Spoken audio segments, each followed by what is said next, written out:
First off, when they asked me to do a TEDx in the city of Watts, I was like, man, that's absolutely a no-brainer for me to come through and say hello to everyone.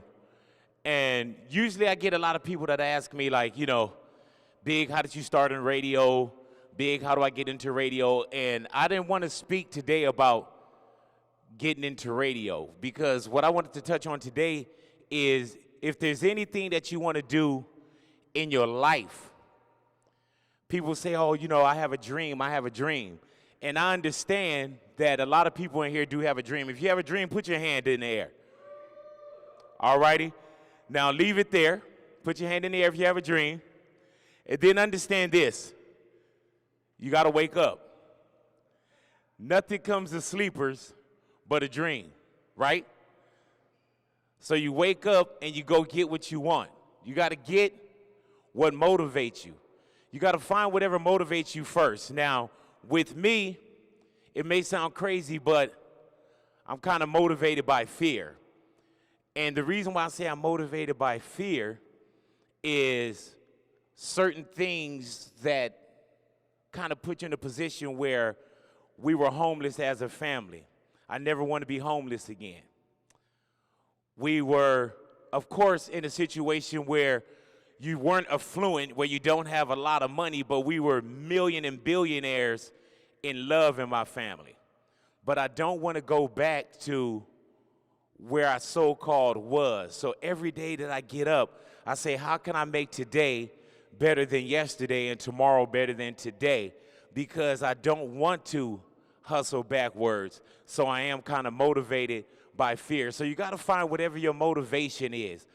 And under that same umbrella is the fear of not taking care of my kids. So I'm motivated by my kids. I'm motivated by my family. I'm motivated by my wife. I'm motivated to do well. I'm motivated to make changes.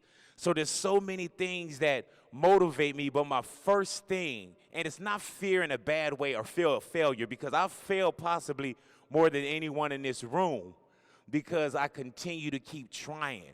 You guys are here, okay, well, Big Boy is on radio, but you guys didn't hear about Big Boy that wanted to be the plumber.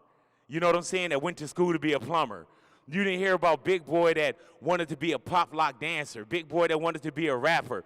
All those things that I did try, and you guys probably never knew about it, and they weren't failures. It was just that I continue to keep trying. And once I got into radio, I said, you know what? I never want this feeling to go away. This feeling of being able to get up and do something that I enjoy. A lot of people don't get a chance to do that. And what I wanted to speak with you guys today is we got to start to create our own paths. And I'm not saying we got to, we got to quit our jobs, we got to do this, but there's certain things, a fire inside of you that every day you're kind of either you're dousing, or I'm saying hit it with gasoline and turn that fire into where it's just raging and you can't get up and not think about the things that you want in your life.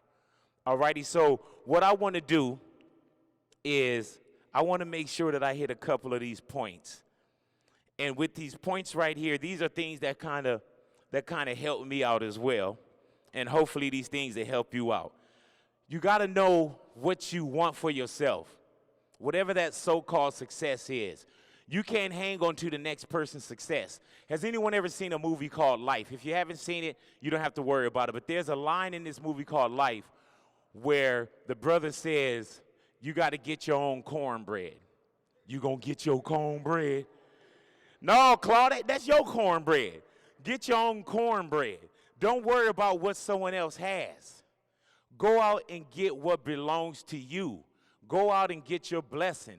Go out and get what you work for. Don't ask for another man's cornbread. Now, with me, I was a bodyguard for a rap group called The Far Side. And I enjoyed going on the road with them. I enjoyed doing certain things with them. I enjoyed traveling. And then I got an opportunity to do radio. I never did radio in my life. And I had an opportunity to do radio for one night. And I did that one night at Power 106, and I did 4 hours. The next day, Rick Cummins, who was the program director, he called me back the next day, and he said, would I like to try another 4 hours? So I'm thinking, okay, you know, my radio career will be 2 nights.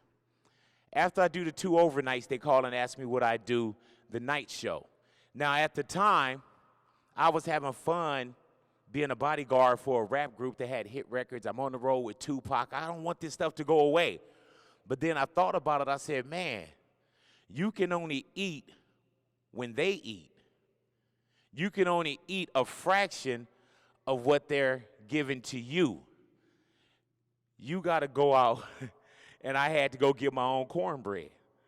So what I did was I said, you know what, well, let me just try this radio thing. Let me see what this radio thing is about. So I stepped out on faith even though I couldn't see the whole staircase. I just stepped out and said, let me try this. Those 2 nights turned into what I just celebrated is 23 years in Los Angeles radio. And God willing, I have 23 more. Thank you. Now, for whatever you want to do in your life, it doesn't matter what you want to do or what you want to be or whatever your accomplishments that you want to get to. I understand that. But the first thing I say that you got to work on is you got to make sure that you're the best representative of yourself first. You got to make sure that people want to work with you, that people want to be around you. I mean, character is what's being said about you when you're not in the room. You don't know who's going to be the next person that could put you in a position to get to where you want to get to. I was good with a crew called the Baker Boys. Oh, hello. And the Baker Boys, when their boss asked, who do you think could be a guy that could help us in radio? The Baker Boys said, well, we know a guy by the name of Big Boy. Now, if I wasn't good by character, they would have never put me in a position to do that one night that turned into 23 years. So I'm saying, make sure that your character is on point so people will want to work with you, will want to put you in position, will want to make sure that you get to those doors that you can pretty much open for yourself. Work on your character. Also, you got to work hard. Who in here is afraid of hard work? Exactly. No one's afraid of hard work, especially if you're working towards something. You're going to get out exactly what you put in. If what you put in is mediocre, then pretty much look out for mediocre success. If you guys can show me where this exists, please point me in the right direction because I do want to see that. If you can go to any cash dispenser and put in a $20 bill and $50 worth of change come out, show me where that machine is at. You put in a $20 worth of change is going to come out because you're going to get out what you put in. And if you put in hard work and you put in 100%, then you'll see that hard work pay off and you'll see that 100%. If you feel like you want to slide and you want to get by, then you'll continue to slide and get by, and so will your results. That baby is making some noise. That baby, no. You know what I'm saying? That baby ain't been tainted yet. I always say that there is a charge card in your life. And for me, you got to be careful what you're swiping when I say your charge card. Now, for those who don't know, I was over 500 pounds at one point. And at 511 pounds, I was taking what I call my credit card, and I was swiping. You got to understand what it is that you're in a position to kind of like get out your life, what you need to get out your life. I wanted to be around not just for my kids. I wanted to be around for me. I wanted to live a long life. I wanted to be happy. At 500 pounds, I wasn't unhappy, but I just wanted to be happier. So when I say that your life is like a charge card, anything that you do in your life, for me, mine was severe morbid obesity. I charged my health to the game.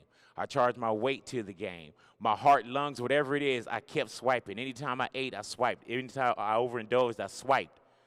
At some point, anything that you're doing, whatever it is that you're doing, that you're charging to this game of life, that statement is going to come in. And when that statement comes in, you're more than responsible for everything that you swiped in your life. With me, I was going to have to pay for my life with my life because of the things that I was swiping. So I tried to get into a position where I became a better me. And as I'm speaking to you, I'm not just speaking to you, I'm speaking to myself as well. When I speak to you, I'm trying to go ahead and recharge my battery. I am nowhere close to where I want to be. And the main thing that I ask everyone here to believe in, of course, you believe in God, if you do. But you also got to make sure that you believe in yourself. If you believe in yourself, any and everything that you want, that you aspire in your life, if you trust it, it will be yours. Continue to work hard. Continue to be the best character that you can be. Continue to dream. And when you do dream, wake up and go and get it. And to each and every one in here, I believe in you. Hopefully you believe in me. But the main thing is, believe in yourself. I am Ida's son. I am Big Boy, and I thank you.